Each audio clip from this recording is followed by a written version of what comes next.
లక్ష్మణ ఫలములో ఉండే అన్నోనోసియస్ ఎసిటోజెనిన్స్ అనే chemical compounds స్పెషల్గా ఇందులో ఉన్నాయట.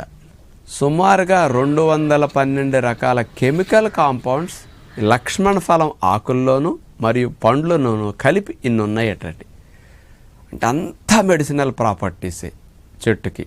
కేవలం లక్ష్మణ ఫలములో అయితే 120 వెరైటీస్ ఆఫ్ కెమికల్ కాంపౌండ్స్ ఉండటం వల్ల ముఖ్యంగా క్యాన్సర్ కణాలని చంపగలిగే సామర్థ్యం ఉన్నాయి, అతి ముఖ్యంగా ఎక్కువ ఉన్నాయట. ఇవి ఏ రకంగా క్యాన్సర్ కణాలని చంపుతున్నదని నిరూపించారంటే, ఈ లక్ష్మణ ఫలములో ఉండే సైటోటాక్సిక్ ఎఫెక్ట్ వల్ల క్యాన్సర్ కణాల్లో ఉండే మైటోకాండ్రియల్ని డ్యామేజ్ చేసేస్తుందట. అంటే మైటోకాండ్రియల్ అంటే శక్తిని ఉత్పత్తి చేసే కేంద్రాలు. ఇప్పుడు పోలీస్